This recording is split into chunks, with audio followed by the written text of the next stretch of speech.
Today, our warm-up is going to be 3 different movements. We are going to start with 5 reps of each. We're going to do this for 5 minutes, nothing too crazy. We're beginning with some windmills. You guys can choose to do these loaded or you can do them unloaded, but I would recommend if you're going to use some weight, go really light with them. We're going to stand with a wide stance, okay? We're going to point our toes off at 45 degrees. So I'm going to start pointing my toes off to the left, which means that my right hand is going to be the one that's overhead. So my toes point the direction opposite the hand that's above me. All right, toes point to the left, right hand's above me. My left hand goes inside my left leg. I'm gonna look up at my hand, and I'm just gonna slowly slide my hand down my leg until I touch my ankle, and then I stand back up. Slide down, and then stand back up. So it's just a good stretch for the back of the legs. Gets a little rotation through the shoulders to warm ourselves up.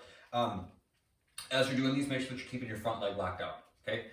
So 5 on one side, then switch the direction of your feet.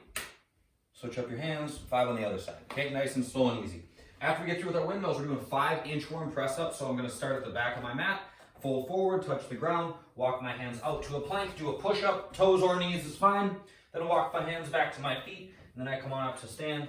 After my inch worm press up, I'm gonna do split squat. So 1 foot forward, 1 foot back, I just gently tap my back knee to the ground, and then stand up. 5 on this side, switch sides, 5 on the other. That's gonna be the warm up. 5 minutes, just cycling through that. Easy peasy. The workout is gonna follow, we're going for 10 minutes. We're going to follow the basic 30-20-10 format that you've probably seen done before, but one of the movements is going to change as we go. All right. So the equipment version first. We're going to start with 30 alternating lunge steps with the dumbbell in the goblet position, or a kettlebell, or whatever. Find some weight. We're going to step back, tap our back knee to the ground, then stand up and switch sides. That's 1, 2, all the way up to 30. Okay. After you get done with your 30. You're going to take the dumbbell, you're going to put it up on in the front rack on one side, you're going to do 15 push press. So we're going for 30 total. You can break these up however you choose. Dip, drive, and press. Come back down. Remember to use your legs on the push press. Dip, drive, and press. Okay? 30 total, 15 per side. Break it up however you choose. When you get done with that, we are doing 30 sit-ups. Okay? These are just traditional sit-ups. I'm going to sit on the ground, put my arms up above my head, throw my arms forward, and sit up.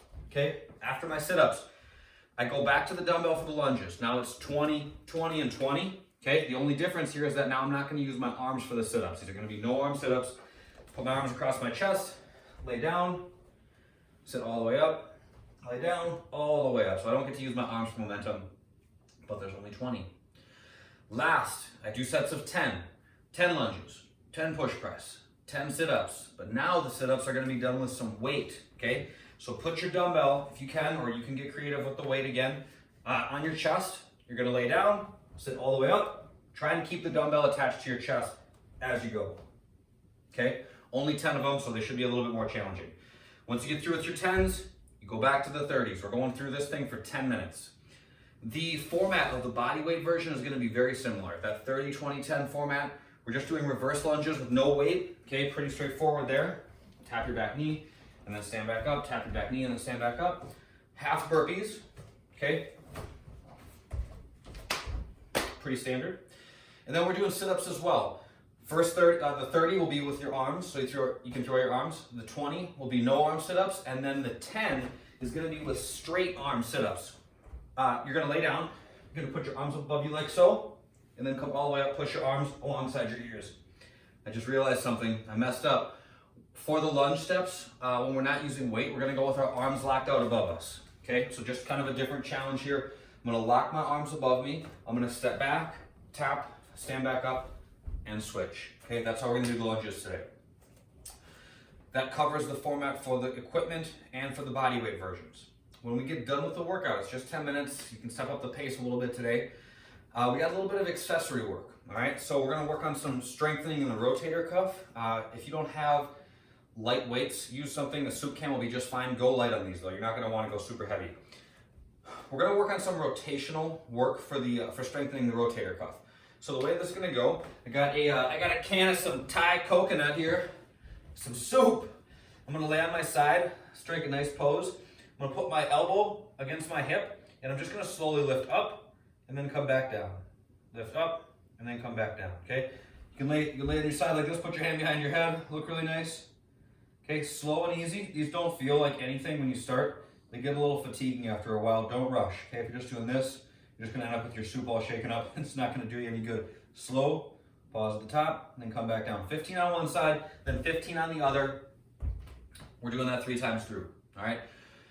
When we do these in the gym, I generally recommend like a 2.5 pound plate or a 5 pound plate. So just check out how much what you're using weighs and kind of adjust accordingly. But you should feel by the time you get to 15, you should feel some, a little bit of fatigue there, okay? Really good strengthener for your shoulders, so don't skip it. It's good for you. It helps to strengthen up some of those smaller muscles that can sometimes be omitted. Last but not least, we are going to do some mobility work on our pecs. So kind of the upper part of our chest here. You can even go into the front of your shoulder if you want. We're just going to lay on the ground face down. I'm going to put the ball into my shoulder, into my pec, whatever. And I'm just going to do some halos with my arm here. So I'm going to bring my arm down to my hip and then go all the way up above my head like this. Okay? I'm just going back and forth for 3 minutes per side. Get a little creative with how you do this. There's not like one specific area that you have to work in. Just try to kind of get some movement through the whole muscular area here. Go to the front of your shoulder, go to all the way into the inside of your chest, all the way to the outside. Find some areas that feel tight. If you guys have a bigger ball, that might work better, but the lacrosse ball should work just fine too. That's that for today. That's it. See you guys next time. Bye.